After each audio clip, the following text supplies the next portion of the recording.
বন্ধুরা, আমরা কবিতার একদম শেষ পর্যায়ে। তো কবিতার এই শেষ স্তবকে তোমরা দেখতে পাচ্ছ প্রথম লাইনটাই হচ্ছে শত বছরের শত সংগ্রাম শেষে। এখন তোমাদের মনে নিশ্চয়ই প্রশ্ন যাচ্ছে যে 1971 সাল নিয়ে কথা বলছিলাম, হঠাৎ করে শত বছরের শত সংগ্রাম কবে হইল? আসলে শত বছরের শত সংগ্রাম বলতে কবি নির্মলেন্দু গুণ এখানে পুরো বাঙালি জাতি বা বাংলাদেশ রাষ্ট্রটি আসার আগেও যে ইতিহাস রয়েছে সেখানেও যে প্রায় অনেক বছরের সংগ্রাম রয়েছে, সেই সংগ্রামগুলোর কথা কবি ইন্ডিকেট করেছেন। এখন আমরা যদি ইতিহাসে একটু পেছনে যাই, পেছনে গেলেই দেখব যে 1757 সালে কি হয়েছিল। পলাশীর প্রান্তরে নবাব সিরাজউদ্দৌলা হেরে গিয়েছিলেন ইংরেজদের কাছে। ঘসেটি বেগমের নানা ধরনের ষড়যন্ত্র, এই ধরনের অনেক ঘটনাই আমরা জানি।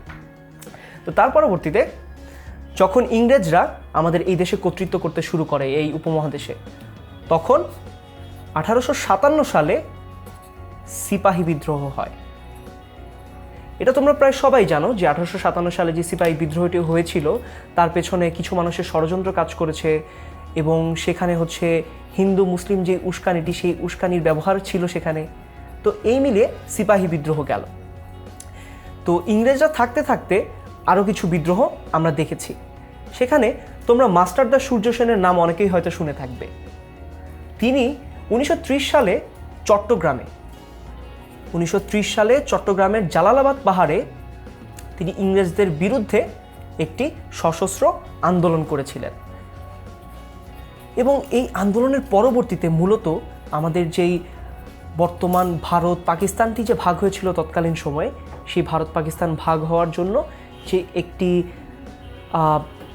গতি দরকার ছিল বা ভারত পাকিস্তান ভাগ হওয়ার জন্য যে একটি পুশ দরকার ছিল, সেই পুশটি পেয়েছিলাম আমরা। ঠিক তার পরবর্তীতে আমরা এর পরবর্তী যে আন্দোলনগুলো দেখেছি 1948 সালে ভাষা সংগ্রাম আন্দোলন দেখেছি, সেটি এই পূর্ব পাকিস্তানে হয়েছিল। ভাষা সংগ্রাম আন্দোলনে মুনির চৌধুরীর মতো বিভিন্ন বিখ্যাত আমাদের যারা পার্সোনালিটি রয়েছেন, তারা বাংলা ভাষাকে রাষ্ট্রভাষা করার জন্য প্রথম কথাবার্তা শুরু করেন। কেননা ঠিক তখনই পশ্চিম পাকিস্তানের প্রেসিডেন্ট ঢাকা বিশ্ববিদ্যালয়ে একটি স্টেটমেন্ট দিয়েছিলেন যে উর্দুই হবে এই দেশের রাষ্ট্রভাষা, অর্থাৎ তৎকালীন পাকিস্তানের রাষ্ট্রভাষা। ঠিক তখন থেকে ভাষা সংগ্রামের যেই মুভমেন্টটি সেটি শুরু হয়। ঠিক তার পরবর্তীতে 1952 সালে আমাদের যে ভাষা আন্দোলন, সেই ভাষা আন্দোলন নিয়ে আমরা অনেকেই জেনেছি এবং সেখানে আমরা আমাদের যারা শহীদ হয়েছেন তাদের শ্রদ্ধায় এখনও আমরা 21শে ফেব্রুয়ারিতে আন্তর্জাতিক মাতৃভাষা দিবস পালন করি। এবং সবশেষে এই বাংলাদেশ আমরা যে পেয়েছি সেটি পেয়েছি 1971 স্বাধীনতা যুদ্ধের মাধ্যমে। তাহলে তোমরা খেয়াল করে দেখো, ঠিক 1757 থেকে শুরু করে এই 1971 পর্যন্ত প্রায় কয়েকশো বছরের সংগ্রামের পর আমরা বর্তমান বাংলাদেশ পেয়েছি। কবি এখানে ঠিক এই কথাটিই বলেছেন, শত বছরের শত সংগ্রাম শেষে রবীন্দ্রনাথের মতো দৃপ্ত পায়ে হেঁটে অতঃপর কবি এসে জনতার মঞ্চে দাঁড়াবেন। আমরা জানি এই কবিতায় কবি বলতে শেখ মুজিবুর রহমানকে বোঝাচ্ছেন এবং রবীন্দ্রনাথের মতো দৃপ্ত পায়ে হেঁটে কবি জনতার মঞ্চে দাঁড়ালেন, অর্থাৎ সেই রেসকোর্স ময়দান, বর্তমানে যেখানে শিশু পার্ক এবং বইমেলা হয়ে থাকে, সেই রেসকোর্স ময়দানের যে ডায়াস, সেখানে এসে শেখ মুজিবুর রহমান দাঁড়ালেন লক্ষ লক্ষ জনতার সামনে। এরপরে তোমরা খেয়াল করবে যেই দুটি লাইন রয়েছে, এই দুটি লাইন খুবই গুরুত্বপূর্ণ আমাদের পড়াশোনার জন্য। তখন পলকে দারুণ ঝলকে তরিতে উঠিল জল, হৃদয়ে লাগিল দোলা, জনসমুদ্রে জাগিল জোয়া। এই দুটি লাইন কিন্তু রবীন্দ্রনাথ এবং বিষ্ণুদের আরেকটি কবিতা থেকে নেওয়া, অর্থাৎ রবীন্দ্রনাথের যে দেবতার গ্রাস কবিতাটি রয়েছে এবং বিষ্ণুদের ঘোষাওয়ার যে কবিতাটি রয়েছে, সেই কবিতা থেকে কবি নির্মলেন্দু গুণ এই দুটি লাইন নিয়েছেন এবং এই দুটি লাইন তিনি খুব সফলভাবে ব্যাখ্যা করেছেন এবং এই দুটি লাইন দিয়ে মূলত তিনি শেখ মুজিবুর রহমানের যেই দৃপ্ত পদচারণা, সেই মঞ্চের দৃপ্ত পদচারণাকে খুব সফলভাবে ব্যাখ্যা করেছেন। তাহলে এখানে আমরা কয়টি তথ্য পেলাম? এক, আমরা পেলাম যে রবীন্দ্রনাথের একটি কবিতার লাইন এখানে কবি নির্মলেন্দু গুণ ব্যবহার করেছেন। তো রবীন্দ্রনাথের দেবতার গ্রাস কবিতা থেকে একটি লাইন নিয়েছেন কবি নির্মলেন্দু গুণ এবং আরেকটি নিয়েছেন বিষ্ণুদের ঘোর সওয়ার থেকে।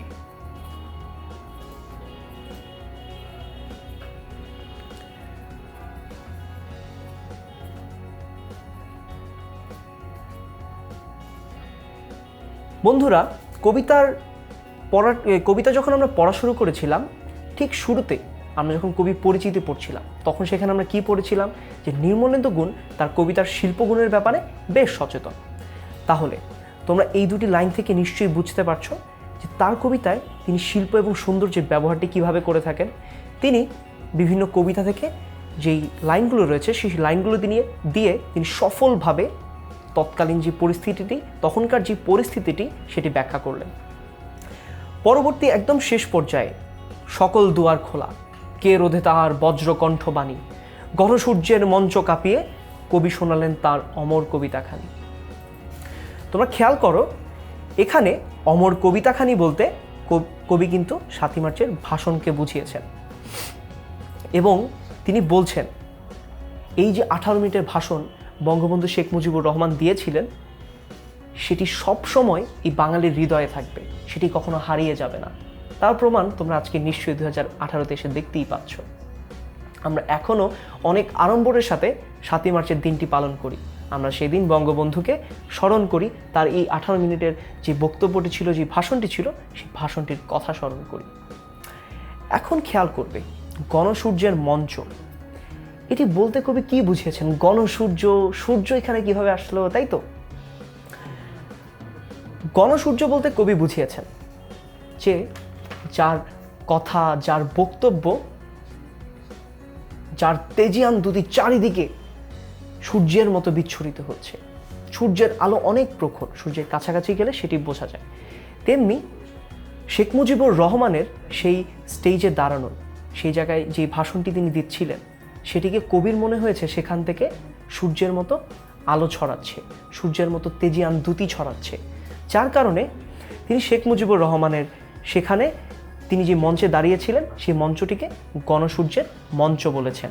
অর্থাৎ রেসকোর্সের উত্তর প্রান্তে যে মঞ্চটি গঠিত হয়েছিল, তাকে কবি নির্মলেন্দু গুণ গণসূর্যের মঞ্চ বলেছেন। কবিতাটি কবি নির্মলেন্দু গুণ শেষ করেছেন সেই ভাষণে শেখ মুজিবুর রহমানের স্বাধীনতার ডাকটি দিয়ে। তিনি যখন বলেছিলেন, এবারের সংগ্রাম আমাদের মুক্তির সংগ্রাম, এবারের সংগ্রাম আমাদের স্বাধীনতার সংগ্রাম। সেই থেকে স্বাধীনতা শব্দটি আমাদের।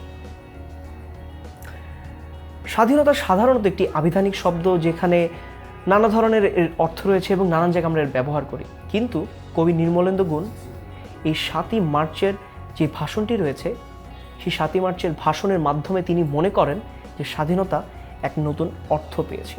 এই বাঙালির কাছে পশ্চিম পাকিস্তানের যে নির্যাতন, সেই নির্যাতন থেকে বের হওয়ার যে আকাঙ্ক্ষা, যেই স্পৃহা, সেই স্পৃহাটি জুগিয়েছে।